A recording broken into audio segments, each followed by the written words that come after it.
Have you ever tried to be the hero for a woman, solving her problems in the hope that she'll love you for it? It's a romantic notion, the idea that if you rescue a woman from her troubles, be they financial woes, emotional turmoil, or everyday dilemmas, she will devote herself to you in gratitude and love. You picture yourself as the knight in shining armor and expect that by saving her, you'll win her heart. But reality paints a very different story. In real life, saving a woman doesn't guarantee she'll be loyal or in love with you. In fact, trying to be her problem solver or savior can backfire, leaving you hurt, taken for granted, or stuck in a one-sided relationship. Today, let's break down this myth and understand why being useful doesn't mean being chosen, and how many well-meaning men unintentionally become a spare wheel or a sponsor with feelings, doing all the husband duties without any commitment in return. We've all seen the movie scenes. The guy swoops in, fixes the damsel's life, and she falls into his arms. You might believe that if you fix her problems, she owes you her love or loyalty. You might be thinking, if I'm always there for her, if I pay her bills when she's in a pinch, if I cheer her up when she's down, surely she'll realize I'm what she needs. This is the myth of the savior. And it is just that, a myth. In truth, love and devotion can't be purchased or earned by solving someone's problems. Being a generous, caring person is admirable, but romantic love doesn't arise out of a sense of obligation or debt. If a woman is not already interested in you romantically, no amount of favors or heroics will magically change that feeling. She may appreciate your help. She may even feel grateful. But gratitude is not the same as love or attraction. Attraction doesn't work like a point system, where doing X number of good deeds redeems a romantic reward. On the contrary, sometimes the more you push to save her, the more you reinforce a dynamic that is unequal and unhealthy. One relationship coach noted that if one person is always trying to rescue the other, rest assured it's never going to work. Even if she initially wants you to rescue her, over time she might resent it. Why?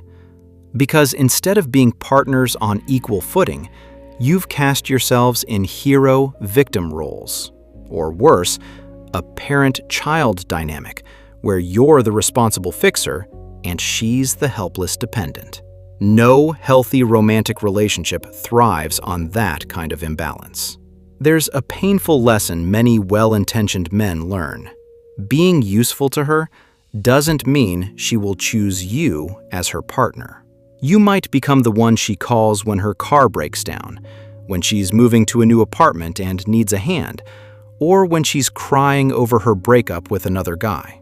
You become her go-to problem solver, essentially her emotional support and maybe even financial help. But none of that guarantees you'll be her boyfriend or husband. In fact, you could just end up being the friend who's always there, a role that gives you proximity to her, but not the romance you desire. Let's draw a clear line here. Being valued as a partner is different from being valued only for what you can do. If you find that she only contacts you when she needs something, or that she soaks up your support but gives little back, you may have become what some call a spare wheel, the backup guy. It's like you're a stand-in boyfriend whenever she's lonely or in trouble, but not the one she truly wants to be with. Some men in this situation even become a sponsor with feelings, essentially providing financial help or favors while harboring romantic feelings. You pay, you comfort, you fix, and she enjoys the benefits. But when it comes to love, she might still choose someone else. A. Man comforts a woman who is upset, taking on the role of her rescuer and problem solver. He's giving her support and care. But that alone doesn't guarantee she will reciprocate with love or commitment. She may genuinely enjoy your company and help, but as a friend, or worse, She might consciously or unconsciously use you as a safety net while seeking romance with someone who excites her more. It's harsh, but sometimes being there for her turns into being taken for granted. You become as familiar and handy as a Swiss Army knife, useful in every situation, but not seen as boyfriend/husband material. Why? Perhaps because attraction often hinges on qualities like confidence, mystery, mutual chemistry, not just dependability. If you're always at her beck and call, you might inadvertently signal that you don't value your own time, or that you're desperate for her approval. This can hurt the very attraction you hoped to build. Remember, romance isn't a reward for labor. She either feels it or she doesn't. And overdoing the nice guy routine can sometimes even diminish her respect for you. For example, you might cover her expenses when she's in a bind, fix things around her house, provide constant emotional counseling, defend her from every crisis. All the heavy lifting that a truly committed partner might do after mutual love and devotion are established. Yet you're doing it hoping that it will lead to that commitment. It's like you're auditioning for the role of her husband by actually doing the job, full-time, for free. The reality? This often leads to heartache and problems down the road, as many relationship experts warn. When you give someone wife/husband privileges with no commitment, you set up an expectation that life can continue that way indefinitely. She gets the best of both worlds: support and help from you, freedom and no obligations toward you. And you get, well, not much except maybe a thank you and the lingering hope of love. It's an unbalanced exchange. Eventually, you feel drained and unappreciated, and she might feel pressured or guilty, or maybe completely comfortable, which is even worse for you. There are several reasons why trying to save a woman to win her love often backfires. 1. Love isn't a debt. If you help someone, they may feel grateful to you, but gratitude is not equal to romantic love. Love has to come freely from the heart, not from a sense of obligation. If she feels like you're cashing in favors for affection, it will only make her pull away, not grow closer. 2. It can feel patronizing or create resentment. When you step into the savior role, you might think you're just being caring, but she might interpret it differently over time. Constantly fixing her life can send the unintended message that you think she can't handle her own problems. Nobody likes to feel fixed or managed in a relationship. She might resent the implicit judgment or simply resent that you expect her to reorganize her feelings because you've been so good to her. As one article noted, if one partner is trying to save or rescue the other, it never works. Instead of a mutual, equal relationship, it becomes like a parent-child relationship, which leads to rebellion and resentment. In other words, she may push you away, consciously or not, because no adult wants to feel like a child being told what's best for them, even if you mean well. 3. You neglect your own needs and identity. Men who fall into this pattern often have what psychologists call a savior complex, or white knight syndrome. You derive your self-worth from being needed. You might pour all your time and energy into solving her life while ignoring your own needs and growth. This imbalance not only makes you increasingly stressed and burnt out, because you're constantly giving with little in return, but it also makes you less attractive. Why? A healthy, attractive individual has their own life, boundaries, and self-respect. By making your entire life about fixing hers, you shrink your own presence. You might think you're proving love, but from the outside, it can look like you have nothing going on for yourself, which isn't attractive. 4. She doesn't feel romantic attraction out of pity or convenience. Sure, she might think you're a great guy. She might even say, "You're such a good friend," or in a moment of appreciation, "Any woman would be lucky to have you." But those kind words often preface a heartbreaking, but I don't feel that way about you. It's brutal, but true devotion comes from chemistry, respect, and emotional connection, not from how many errands you run for her. In some cases, over-helping can kill attraction. If you're always at her feet, she might subconsciously place less value on you. Humans often don't value what they don't have to work for at all. She might end up thinking you'll stick around no matter what, which reduces the incentive for her to consider your feelings. Or she'll simply label you in her mind as a trusty friend/helper and seek excitement with someone else. 5. Worst case scenario, some will take advantage. Now, not every woman is angelic and innocent in these situations. There are, unfortunately, some individuals who will happily keep accepting your savior behavior with no intention of ever committing. They might know you're hoping for more, but as long as you keep giving, they'll keep taking. You become effectively an emotional ATM.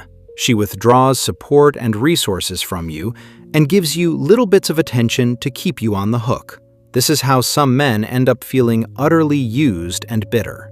If the woman in question truly cares about you, she will respect your boundaries. She might even start to see you in a new light, not as an endlessly giving doormat, but as a self-respecting man.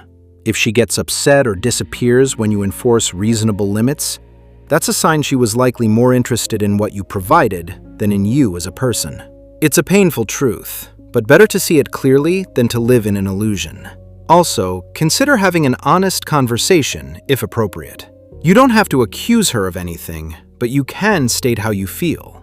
For example, I realize I've been doing a lot for you because I care about you, but I've started feeling like it's not balanced and it's hurting me. I value you, but I also need to feel valued.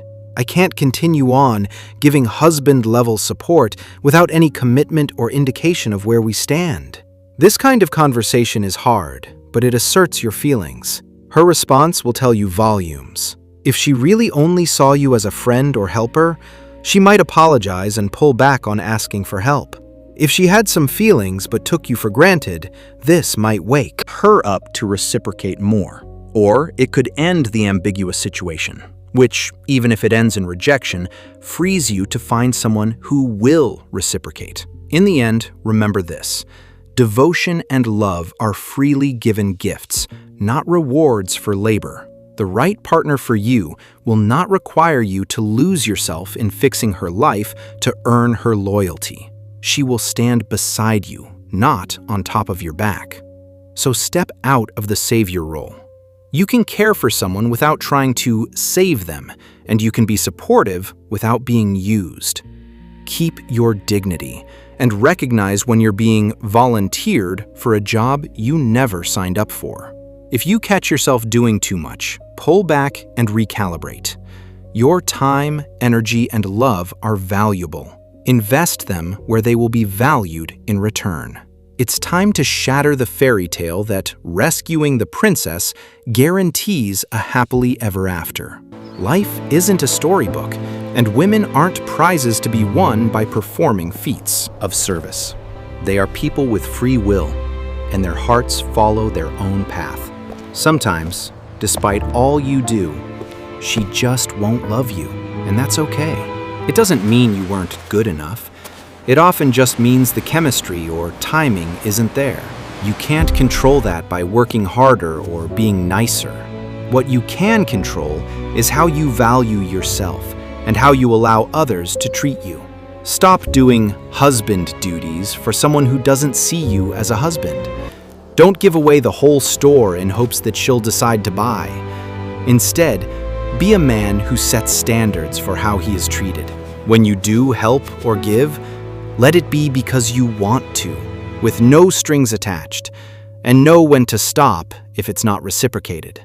Ultimately, you want a partnership built on mutual love and respect, where help and sacrifice flow both ways naturally. That will never arise from one-sided savior scenarios. So retire the cape, my friend. You're not a knight on a quest. You're a human being who deserves real love. Save your energy for a woman who chooses you not for what you do for her, but for who you are beside her. When you find that, you won't have to save her to make her stay. She'll stay by choice. Devoted because she values you, not because you earned it. Remember, being kind and supportive is a wonderful trait, but it must be paired with self-respect. Love yourself enough to step back when you're giving too much. In doing so, you actually increase your chance of finding a genuine, devoted love, or even allowing the woman you hoped to win to see you in a new light. Either way, you break the cycle of being the perpetual savior. In short, don't just be useful, be valued. Don't just be the backup plan, be the chosen partner. And the first step to being chosen by someone else is, ironically, choosing yourself. Choosing to not lose yourself in someone who hasn't chosen you. Devotion can't be forced. It must be freely given. So free yourself from the savior myth. Hold your head high and seek the mutual devotion you truly deserve. Your future self, loved by the right person, will thank you for it.